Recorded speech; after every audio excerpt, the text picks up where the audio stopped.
Welcome to Beyond Bark, a podcast series shedding light on Barkcloth, a 100% renewable and traditionally significant textile that remains misunderstood and overlooked despite its potential as a sustainable fashion alternative. This podcast is brought to you by IGC, a creative conglomerate which advocates for environmental, cultural, and social justice through fashion, and is known for promoting the use of barkcloth in its fashion label. I'm Mz Karmali, and today I'm joined by Elder Senoga, a cultural leader, and Muganga Rigan from the Otter clan to explore the art, science, and history behind barkcloth. Elder Senoga, Muganga Rigan, thank you for joining me today. I hope you guys are well. I think my first question for you is going to just be an introduction for our listeners so they can understand who you are. What does it mean to be a cultural leader and from the Otter clan? So we'll start with you, Elder. I am happy to be here. My names are Saalongo Senoga Tamzade, an elder from the Civet Cat clan of Buganda, the Ffumbe clan, and I am also grand mentor from the Ubuntu Nation Initiative, which is a platform bringing together African elders, royals, and professionals on having a conversation on being African and celebrating their culture. I'm also appreciative for the fact that we are now discussing Barkcloth. For a long time, Barkcloth has had a negative name, so I could not stay back when the opportunity came to throw in a good word for the Barkcloth. I'm very happy to be here today with you. And we're very lucky to have you, so thank you. Thank you. Hi, Rigan. Hi, Mz Karmali. I thank you for hosting us today to talk about the Barkcloth, our indigenous wear as Baganda. Although other countries think it is theirs, but at least for us we think and we know that this is what we are. I'm Muganga Rigan from the Otter clan, that is Ngonge, originally, and from Asabu, For the sub-club. from the sub-clan, Pod Rutaya, because that one we separate by names of the people who were there at the origin. And another thing that I'm part of the Uganda Language Association, which is which works on Uganda to promote it, preserve it, and also teach it to the nation. My place of origin, where our value place is, which we call Chija, it is in Bulemezi, and so that's where most of my ancestors are, which are close to me. I thank you for hosting us. Let us join the discussion.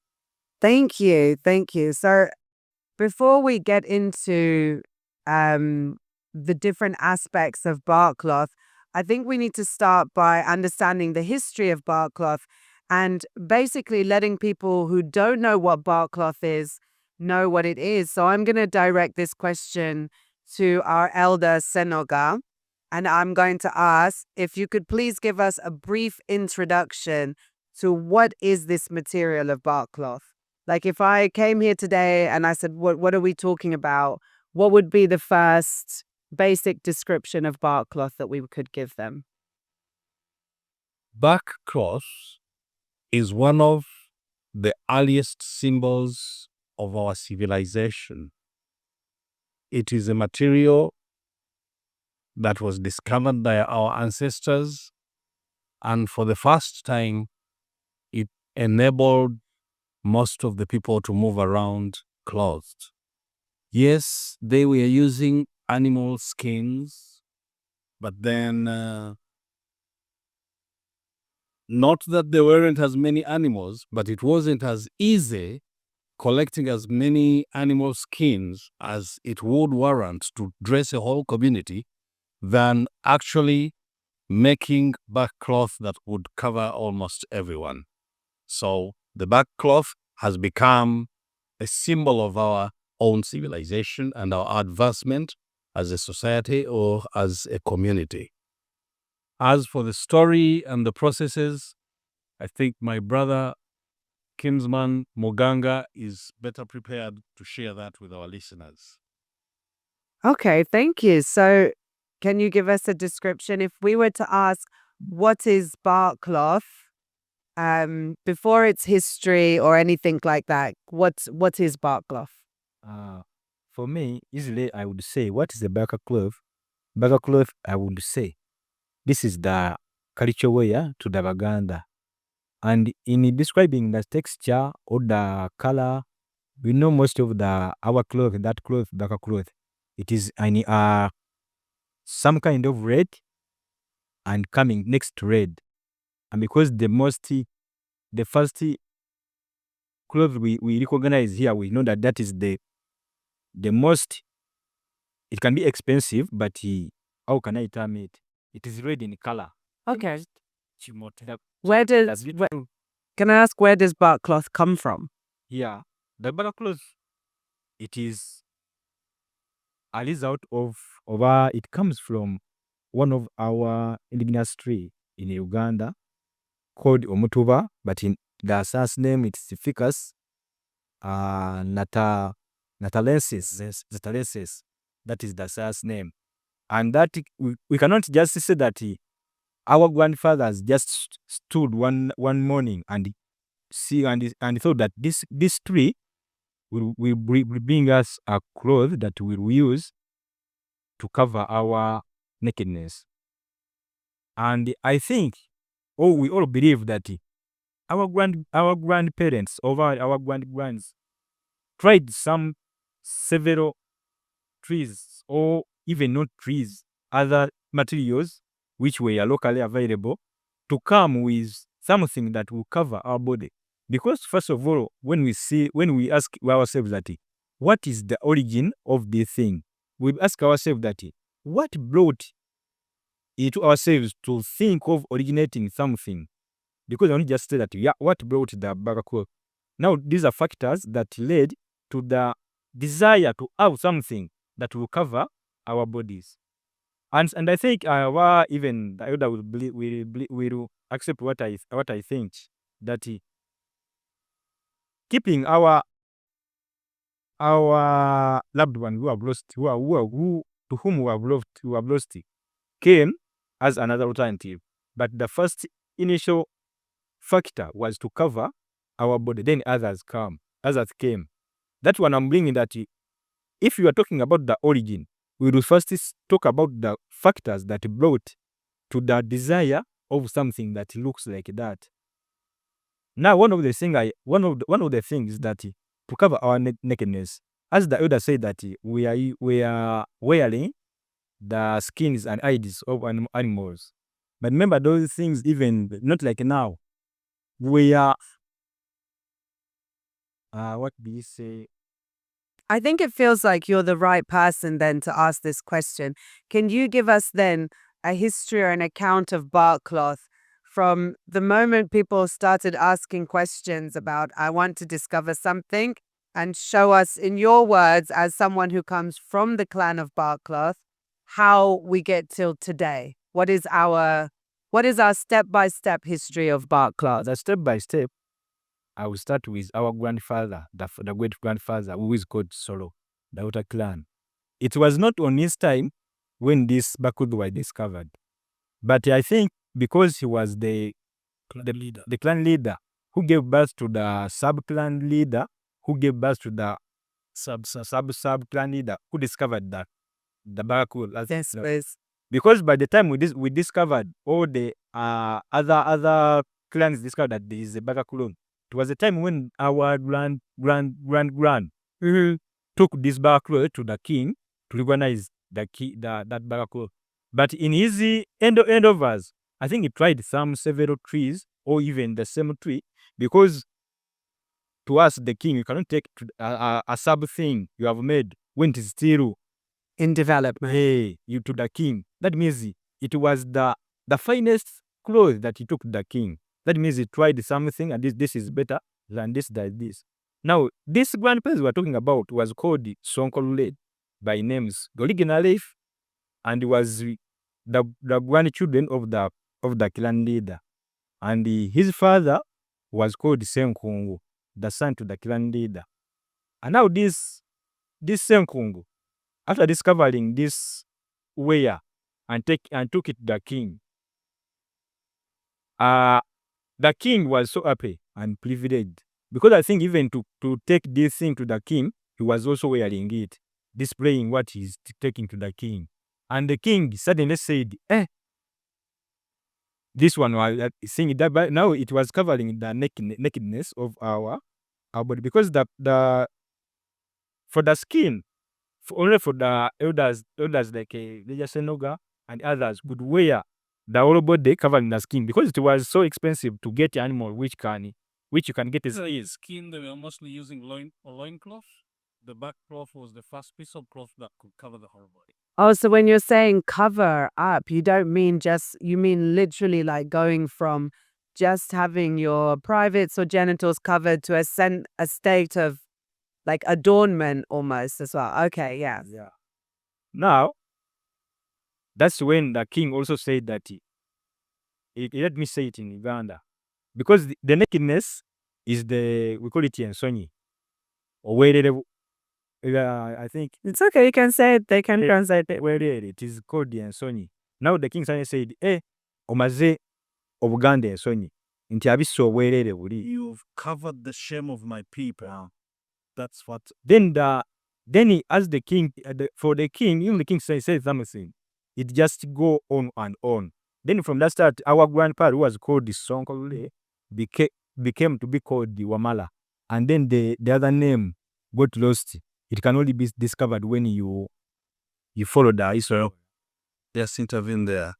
Wamala is a name that says you have accomplished. Ah, so it was a gift, yeah. As you're now not Sonkonule, you arrived at step where you are now Wamala. You have completed, or you have completely stopped us from showing our shameful legs. Was a mark of evolution. He's upgraded the nation, so to speak. Became Wamala from Sonko.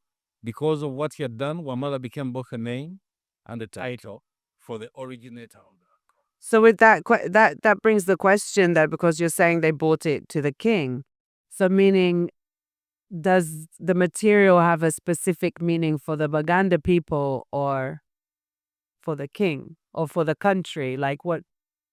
Well, were the Baganda the first ones to be clothed by Barkcloth? Well, I can say Barkcloth became important and a form of exchange for all cultural communities surrounding the area where it was discovered. It also became part of the payment somebody could make to go and get himself a bride. If you were going to pay, you would take the cows, you would take the salt, you would take, and it was also a privilege. They would say, this girl fetched us a good number of backcloths. And from that time, you cannot marry a girl without taking a cloth called Lubugo lwa mama. You can't get a girl from her family without taking her mother a cloth. It all stems from the fact that the backcloth became so central and so important that whoever was supposed to marry would make sure they get one and then take to their in-laws' family. So it began sustainable, like it's a social currency, it's a class currency, it's also an economical currency. Okay, so Barkcloth so this is to say that it didn't have maybe one specific meaning of clothing. Industrial. Okay. Of utility. Yeah. And as we will see ahead, it just didn't stop at making just the cloth. It also became an adornment for drums. It also became like a kind of, it was used in housing to separate rooms. And eventually it also became bedding. It also became blankets. It also became a bandage for broken limbs. It also became part of the healing for wounds. They soak it in certain herbs and then tie it on the wound, and then by the time they remove, it is done. So Barkcloth revolutionized issues to do with both health and... So the history is showing us that it begins as something to cover the clothing, but then it begins to evolve into an everyday useful item that goes beyond the kingdom, or does that start in the kingdom and then come to the people? It begins in the palace. By the very nature of arrangement, the palace is not actually a single building, but it's a small city which has service buildings for the different departments of states of the king's rule. So it is a Lubiri which becomes a Chivuga, becomes a palace which also becomes a township, because those people who serve the king have to build all around the palace. So most of the cities started off as buildings around the palace. Okay, so this quite often we are made to feel like it was that the kingdom is just a palace. So what you're also telling us is that the kingdom and the people are one and the same. One and the same. So this now I want to come back to Muganga and ask again another question now, which is, what is the step-by-step explanation of or the process of making barkcloth, the harvesting, the processing, and the crafting? What is that process? Okay. And Back then and today. I want to first add on another use of this Barkcloth, which is much critical. The Baganda used to keep the fire burning using the Barkcloth because it can light for a given piece of time. So when the night come, do that so that you want in the morning to have fire, you could get a piece of Barkcloth, you light it, then you leave it to burn. You find it in the morning, and then you light your fire. You light we call it It's as a ball, and then it begins burning slowly like a wick. Actually, and also put in ash. They bury it in ash, but then the fire doesn't die out, but it goes consuming this Barkcloth slowly. By morning, there'll always be embers to start the next day's fire. Okay, well then let me ask this question because it's more historical than the other one. Is that how do we get from the daily use of it to the ritual use of it? Like we've talked about, it was started as a clothing. Then how does it become something for burial? Well, I'm coming to that, but let me begin also from the other question that was left hanging in the middle there. We agree that the Barkcloth is from a Omutuba tree, but not every Omutuba tree is a source of bark. So a Omutuba tree is supposed to be for Barkcloth. It is planted and tended as such. It is taken care of so that the trunk grows straight up to a certain level. And after it is ready for harvesting, they'll carefully remove the trunk and then bring banana leaves and cover the wound where the bark has been removed so that a fresh bark will grow there. The other processes these Ngonge clan people know, but all I know is it was a ritual way of removing or harvesting this and then taking it and using different types of mallets, special types of mallets. So the mallet would also determine the weave or the thread. Some mallets had large gauges in them, so they made the kind of rough kind of Barkcloth. Then the others have these the small ridges, one very close to the other. Those ones made the finer material, used both as royal Barkcloth for kings, for chiefs, and for elders. Then this rough one for warriors and commoners and every other person. And then the super rough ones for burial. Okay, so then maybe you can continue with that thread of like explaining. So we've heard about how it grows, taking the bark off, and then what's the rest of the process? What's the process from your perspective? Now, first of all, as Baganda, we have these, you cannot call it the departments or which are responsible for some things. But now our Barkcloth became a company, or what can I call it? That it is on the line, a production that have system that has materials to use, that materials, the raw material, and then the equipments to use, the place where you have to be to do that to be done, and the other things. First of all, what I will first note to the listeners that it's Barkcloth originally, and even now, it is work done by only men. Why? Because most of the activities done, it is made while squatting, and in Uganda, the women cannot squat. So that's the sad part of it. Now we have the materials you use that these materials, what I know that it originated from our grandfather who discovered this Barkcloth. Now, what one of the material, it is the mallet, the hammer, and some. No, I was talking about the Omutuba tree, that it's covering of the stem. The bar is the raw material we use. Now the material, would you call them materials? Yeah. The equipments we use. The first one, we will first call it in Uganda Omukomago. That's where the gundi is done. This wood or the piece of the table, the bench, Yeah. the process is done. Okay. We call it Omukomago. That's we get a tree. There are some trees we can use, but first of all, it is the Mutuba itself. We split it in the middle. Then we make it smooth using some of the sticks. They are small in size, like a finger. Then we make it smooth so that it can be like this table. Then you do your process. Another thing we use, we have a small knife. A small knife. We call it kutu. That knife. And another thing, we have to be with a saucepan in case we want to generate the most expensive Barkcloth we want. Because that one we have to, at that time, before drying it, to boil it. So we need a saucepan. They call it the saucepan, but we call it in Tamil in our local language. Then also we have the dansam.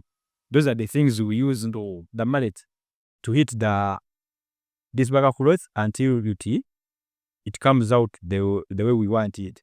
Those mallets have different stages, and each stage we name it a different name. I'm going to reach there. Let me first complete now the place where we do that Barkcloth in, we call it a komagiro. In our local language, it's called the komagiro. Because even when you are processing, you have to deal with somewhere where the company is located. I think that komagiro was always near the Rusuku, or the plantation the banana plantation garden. And because in our origin, we would plant this Mutuba tree in the banana plantation. So that's where we locate our komagiro. And even to make it far from the ladies to come in, and these ladies, not that they are restricted to enter the komagiro, but they would at time come when the processing is finished. They have to pick, the girls used to pick the some, where do you call it? You cannot call it here. That is the Ubuntu sigalide. We call it where to regardless the cutting to use it another. So everyone has their role in where their job suits. Yeah. Because you cannot just say that only men, because even these people who are making this process have to eat, have to drink, but it's not their work. So it's the work of that for them. Okay. The woman to cook. So there's a different process, and as you move through that process, there's also different tools you need in order to get different types of Barkcloth. Can I ask what are the types of bark? Like, how many different types of Barkcloth are there, and how many different processes are there for making the different types? Well, I can say the processes depend on what we are making the Barkcloth for.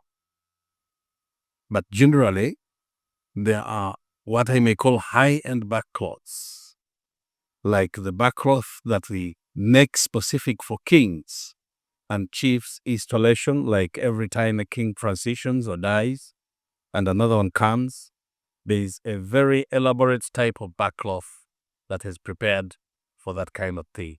Then there are also backcloths that are supposed to be for the priesthood, the people who are in our shrines to take care of people's problems. They also use a different type of backcloths. Then there are backcloth that we use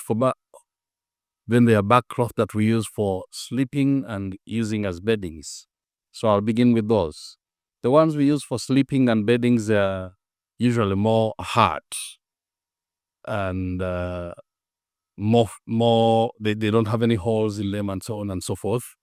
We call them a kiten tegere. It can either serve as a blanket or it can also serve as a mattress. Then we have the ones that we give for marriage for the brides.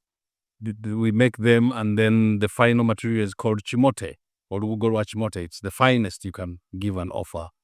And then we have the normal one, like the one I am putting on. This is the one that we use as elders, both to give blessings to others or to install others into eldership. This particular one, the black one, is of a spiritual nature. It is one of those that is only worn once in a blue moon. It carries with it just too much energy. You do not want to be moving around with it all the time. It kind of makes your body heavy. But we use it especially when there's a tough process like managing mental illness. When they bring in somebody with mental illness, the only way we can calm them down is by getting a black cloth, cover them, and then negotiate with whatever is disturbing them to get soaked up, that negative energy to be absorbed and taken into this, and then we take hands to move that energy. So it's used in healing. This is mostly for healers, and this one is mostly for elders, and then the other one for beddings, and then lately it is so difficult to say that there is any bride who would like to be seen in a backcloth. So shimote is lately by these young fashion designers. I see them make beautiful coats out of it. They make caps out of it. They even imitate other attire, but from backcloth material with it. So it's still there in the market, but it is being used for normal uses. Well, I think even from this conversation, we can see that barkcloth is a material that's been worn for like less than 2 centuries ago. Everyone was still wearing barkcloth, and yet now we see a resurgence of it. So my question is, what was the cause of its demise? And can you touch on any historical moments which could have impacted the production or consumption of the material, such that now it's something that has to be revived opposed to a continual way of evolving, and living with the fabric? For Uganda, the story is shorter. When the Arabs came here, they came with the tunic, the kanzu, made out of silk, out of cotton, out of different other materials. And they brought it as an offering to the king. And eventually it became a cloth for the chiefs and the princes. And the other elders eventually carried it on, and it became a national dress. It kind of cut back on the exclusive use of backcloth. Now, we kept interchanging both this and the backcloth because you could no longer go to the palace naked. So when they call you to the palace, and you don't have a tunic, you put on your backcloth and go. But then when Christianity followed 50 years later, because this was 1840s, then 1880s, when Christianity followed, backcloth and culture shrines were associated with devil worship. So they said this one was not a holy dress. It was a demonic dress, and we were laughed at as being backward for maintaining it as part of our attires. So actually the use of it remained purposely for burial. All the other uses died away and it remained for burial. Actually, when somebody dies, Evolution of language. the burial fees took the name of the burial cloth, Barkcloth, to the burial money. The burial money is Mabugo. The burial cloth is Lubugo. So that is what happened to the matter. That's like language, the evolution of language, like transforming really the meaning of the thing as well. We've shortened it down to almost a problem. The stereotype. By the way, even this Barkcloth or the ownership of Barkcloth was a kind of a symbol of wealth for someone. So the more Barkcloths you had, the higher your status was then. The more Barkcloth you were buried with, the higher the status. So I have a statement here that says that there was a significant resurgence of the material during the 1950s, and that was during the reign of Mutesa II. Can you tell us a little bit of meaning about behind Barkcloth?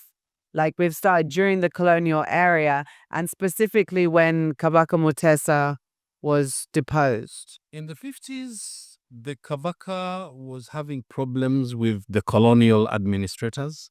At some point, they even deported him, exiled him to the UK. And that's where he wore it in protest, right? That is around 1953 for 2 years until 55 when he returned. So in protests, the people, some of them refused to shave and others put on the Barkcloth permanently. They kind of had to put on this to show that they're in solidarity with their missing king. So this is when you talk about that time period, definitely this is what I can relate it to. That's where the resurgence came from.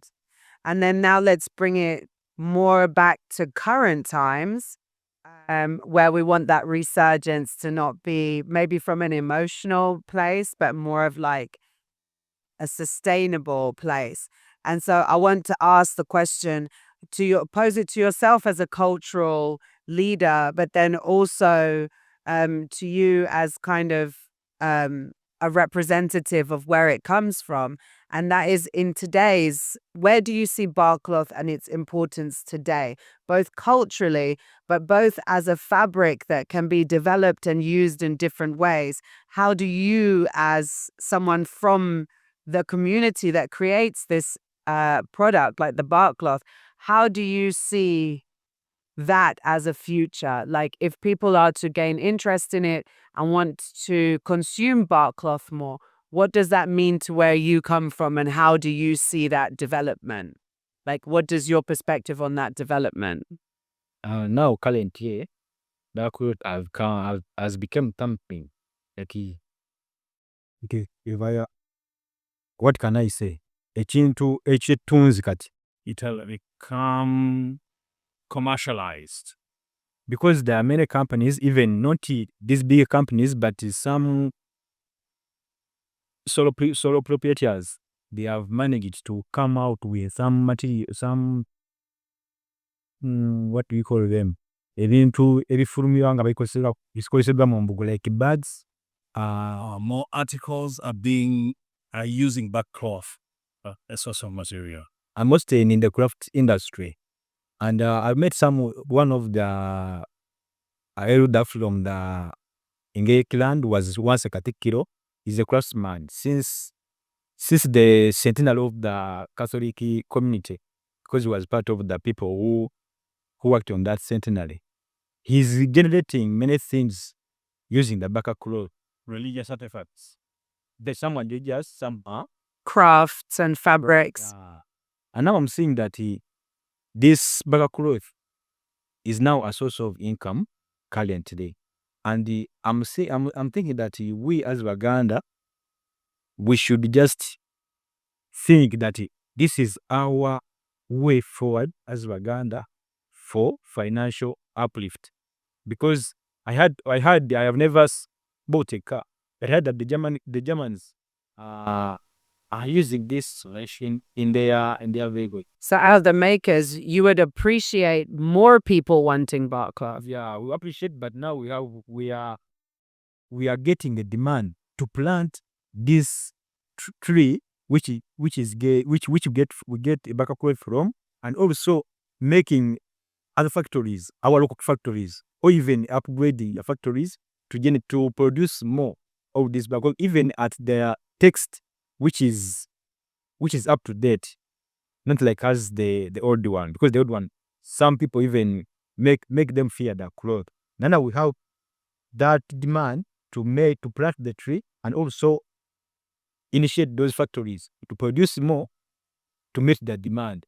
And another thing we have that we are looking at getting the patent to our to with the initiator, because now, if I'm not talking about the Ngokira, because if you make something in the kingdom, it becomes for the kingdom. Now it is for the kingdom. And the another thing is, because if the kingdom is sold outside, you are selling our country. And if we sell Uganda outside, you are selling Africa. So the Barkcloth is now an Africa thing of liberation. Because if you have something that cannot be produced anywhere.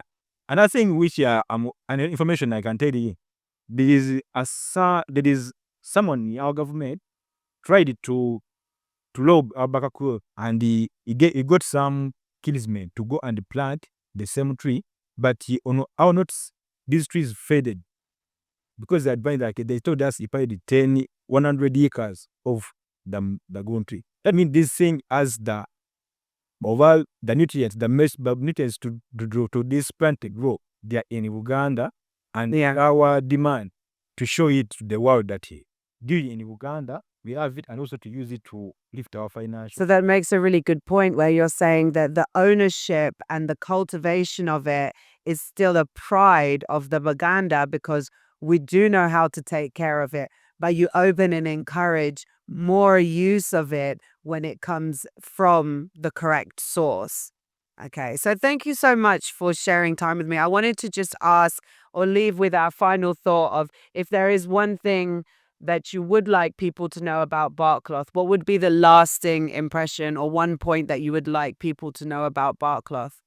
Before getting to that, the utility value of Barkcloth as a barrier material has increased with awareness. More people, as an elder, people make their wills and bring them to us. They tell us, please, if there's a coffin where you can put me in a Barkcloth before you put me in the coffin, please use the Barkcloth. If the coffin can't take the Barkcloth, remove the coffin and leave me with the Barkcloth. So the demand for people to be interred in Barkcloth is raising a lot in our clan areas. That is one. Two, I think the time has come for us to do more research on how to produce Barkcloth better. I know we love holding onto the old-time mallets, but I think there is automation, and automation that can translate the very same methods so that we can have more precision in the production of Barkcloth. We cannot just use the hand and the mallet. Yes, we can exclusively for the kind of high-end, high quality or whatever you want, but you cannot rule out the use of technologies in production of the Barkcloth. I think we need to have this conversation with our Ngonge clan people, with our craftsmen who deal with this, to see what other technologies. Then the Barkcloth also still has some other weaknesses itself, because there's no way of managing this dye. If it rained on me now, this color would definitely go into the next cloth I am wearing, and the next cloth would not be wearable the next time I come on set. So we also need to know how to fasten these colors in this. We need to have a sincere approach to both maintaining the tradition but also moving with the times. Yes, I needed also to leave say. No, thank you so much. And it's important to say those things because it kind of shows us that Barkcloth has an economical conversation, a social conversation, a cultural conversation, and that there are many ways there's still room for even us as a new generation to grow with Barkcloth and to evolve it beyond where it's kind of came from, which is also our foundation point. So I want to say thank you so much for joining me, both of you, in this conversation and for our first conversation as well. And that wraps up our conversation for this week. Thank you to Elder. I know. Thank you to Elder Senoga and Muganga, Rigan, for joining me and for sharing your insights on the art, science, and history of Barkcloth.